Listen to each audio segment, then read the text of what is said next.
വനം നിയമ ഭേദഗതി നിയമം വരുന്ന നിയമസഭാ സമ്മേളനത്തിൽ നിയമമാകുന്നതോടെ ക്രൈസ്തവ സഭകളുടെ ആവശ്യം സർക്കാർ പൂർണ്ണമായി തള്ളി. ഇപ്പോൾ രൂപം നൽകിയിട്ടുള്ള നിയമത്തിൽ യാതൊരു മാറ്റവും സാധ്യമല്ലെന്ന് മുഖ്യമന്ത്രിയും വനമന്ത്രിയും നിലപാടെടുത്തതോടെയാണ് നിയമം നിയമസഭയിലേക്ക് നീങ്ങുന്നത്. പി.വി. അൻവർ എം.എൽ.എ. നിയമ ഭേദഗതിക്കെതിരെ രംഗത്ത് വന്ന സാഹചര്യത്തിൽ ഒരു കാരണവശാലും അടിയറവ് പറയേണ്ടതില്ലെന്നാണ് പിണറായിയുടെ നിലപാട്.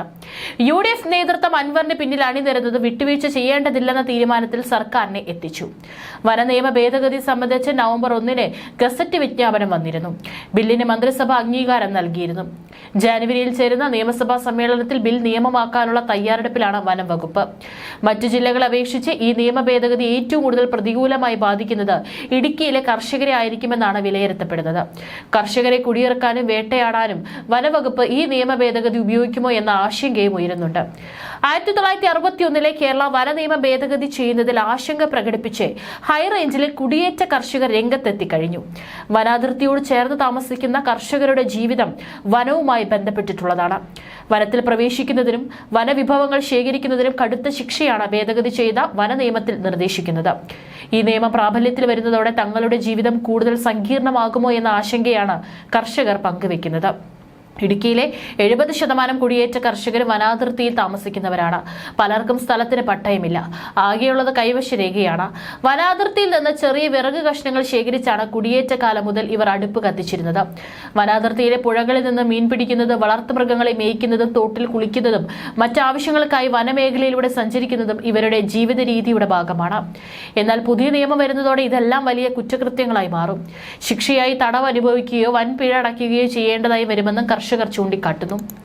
വനനിയമത്തിന്റെ സെക്ഷൻ 27, 62 വകുപ്പുകൾ പ്രകാരം വനത്തിനുള്ളിൽ പ്രവേശിക്കുകയോ വിറക് ശേഖരിക്കുകയോ ചെയ്താൽ 1000 രൂപ വരെയായിരുന്നു വനവകുപ്പിന് ചുമത്താവുന്ന പിഴ. ഇത്തരം കാര്യങ്ങളിൽ വനവകുപ്പ് പലപ്പോഴും പിഴ ചുമത്തിയിരുന്നില്ല. പുതിയ നിയമം വരുന്നതോടെ 25,000 രൂപയായി ഉയരും.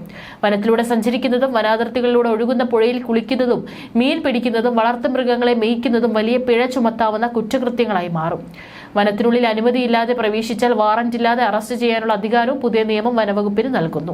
ബീറ്റ് ഫോറസ്റ്റ് ഓഫീസറുടെ റാങ്കിൽ കുറയാത്ത ഏതെങ്കിലും ഫോറസ്റ്റ് ഓഫീസർക്ക് മജിസ്ട്രേറ്റിന്റെ ഉത്തരവില്ലാതെ സംശയത്തിന്റെ അടിസ്ഥാനത്തിൽ വനത്തിൽ നിന്ന് ആരെയും അറസ്റ്റ് ചെയ്ത് തടങ്കലിൽ വെക്കാം. വനവകുപ്പ് വാച്ചർമാർക്ക് വരെ അറസ്റ്റിന് അനുമതി നൽകുന്ന വ്യവസ്ഥകളുമുണ്ട്. വനനിയമ ഭേദഗതി ഉത്തരവ് മരവിപ്പിക്കണമെന്ന് CPM-ഉം കോൺഗ്രസും ആവശ്യപ്പെട്ടിരുന്നു. വനവകുപ്പിന് പോലീസിന്റെ അധികാരം നൽകുന്ന തെറ്റായ നിയമ ഭേദഗതിയാണ് കൊണ്ടുവന്നത്. വനസംരക്ഷണമാണ് വനവകുപ്പിന്റെ ചുമതല. പോലീസിന്റെ അധികാരത്തിലേക്കുള്ള കടന്നുകയറ്റം ജനങ്ങൾക്ക് ദോഷമാണ്.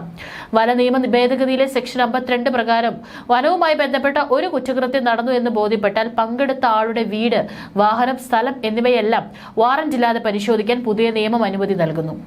വനവകുപ്പ് ഉദ്യോഗസ്ഥരുടെ ഭാഗത്തു നിന്ന് തെറ്റായ അറസ്റ്റോ കേസെടുക്കലോ ആണ് ഉണ്ടായിട്ടുള്ളതെന്ന് തെളിയിക്കപ്പെട്ടാൽ വനവകുപ്പ് ഉദ്യോഗസ്ഥർ 6 മാസം തടവും 200 രൂപ പിഴയും ചുമത്തണമെന്നാണ് നിലവിലെ നിയമം. ഇത് രണ്ടും വർദ്ധിപ്പിച്ചിട്ടില്ല.